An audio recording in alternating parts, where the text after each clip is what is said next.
Friends, hi, my name is रॉथर Jalees with my name. Important document जो आपको तैयार रखने, प्रिपेयर रखने फॉर काउंसलिंग। आखिर हम जो डिफरेंट काउंसलिंग करते हैं, भले वो जोसा की हो, एमपीडीटी, यूपीएसडब्ल्यू या फिर पर्टिकुलर किसी यूनिवर्सिटीज या स्टेट काउंसलिंग, इन सब में एक रजिस्ट्रेशन प्रक्रिया होती है। आपको रजिस्ट्रेशन करना पड़ता है, डॉक्यूमेंट सबमिट करना पड़ते हैं। तो वो कौन कौन से डॉक्यूमेंट है, क्या प्रोसीजर है, सबको समझेंगे। चलिए शुरू करते हैं।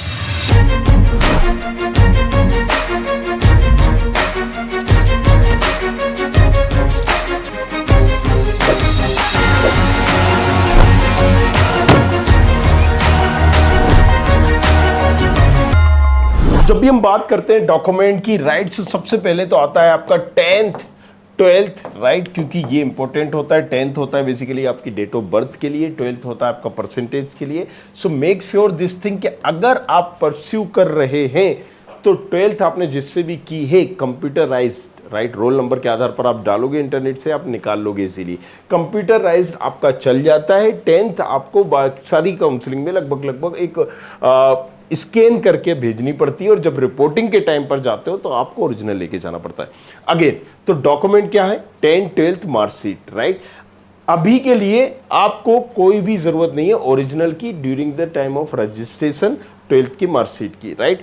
Passport size photo, medical and PWD certificate. कई काउंसलिंग ये नहीं मांगती हैं और कई काउंसलिंग ये मांगती हैं मेडिकल सर्टिफिकेट। ये इतना जरूरी नहीं है, और अगर आप इसको लेते हो, जो काउंसलिंग मांग रही है वो इजीली कहीं से भी बन जाता है। कैटेगरी सर्टिफिकेट ये बहुत इंपॉर्टेंट होता है, क्योंकि इसी के बेसिस पे आपको जो रिजर्वेशन क्राइटेरिया है वो मिलता है। मान लीजिए आपको यहां पर XYZ की रैंक में 1 लाख की रैंक में कोई कॉलेज नहीं मिला, राइट, लेकिन अगर आप SC के हैं तो 1 लाख की रैंक में भाई साहब आपको टॉप गवर्नमेंट कॉलेज मिल जाएगा। 1 लाख की रैंक में जबरदस्त कॉलेजेस मिल जाएगा, NIT जैसे लेवल का कॉलेज मिल जाएगा। अब जो NIT यहां पर 20,000 पे क्लोज हो गया है, 1 लाख की रैंक में आपको मिल रहा है, क्योंकि आप ST के हैं, आप SC के। Make sure this thing. तो ये होता है कास्ट सर्टिफिकेट। अगर आपने कास्ट सर्टिफिकेट, आपने कहा मैं OBC का हूं, या आपने कहा मैं जनरल का हूं लेकिन EWS हूं, तो वो सर्टिफिकेट आपको बनवा के रखना पड़ेगा। एंड मेक श्योर जब हम EWS का सर्टिफिकेट बनाते हैं तो वो अभी का बना होना चाहिए, 1 अप्रैल से। मतलब जैसा होता है ना, सेशन खत्म हो जाता है 30 मार्च का।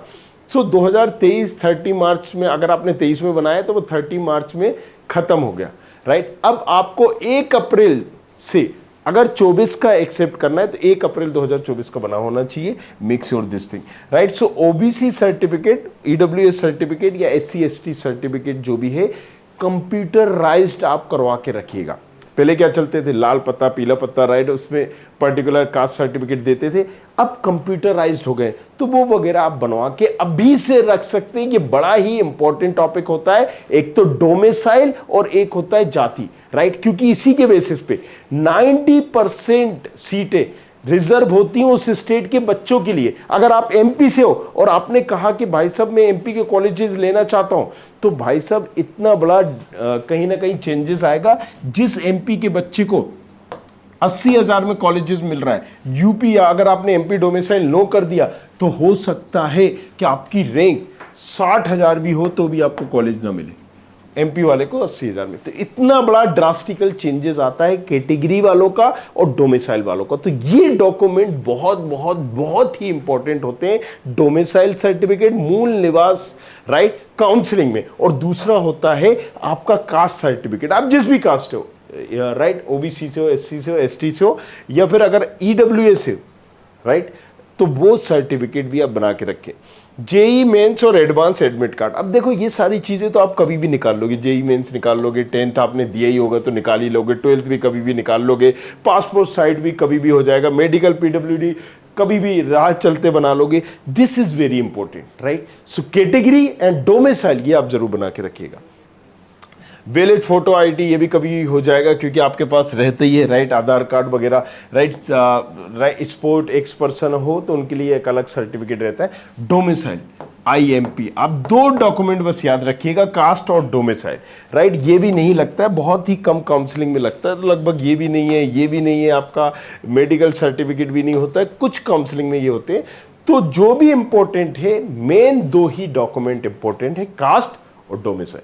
अगेन, राइट, अलग अलग काउंसलिंग के बारे में बात करेंगे नेक्स्ट वीडियो में। तो सबसे पहले जाना है, कास्ट सर्टिफिकेट बनाना है, और एक और चीज, आय प्रमाण पत्र, इनकम सर्टिफिकेट, राइट, क्योंकि इनकम सर्टिफिकेट के बेसिस पे ही कई बार हमें स्कॉलरशिप्स और दूसरी चीज़ें मिलती हैं। तो फादर का राइट, या आप अपना है तो दैट्स ओके, आप स्टूडेंट है तो आपका नहीं होगा।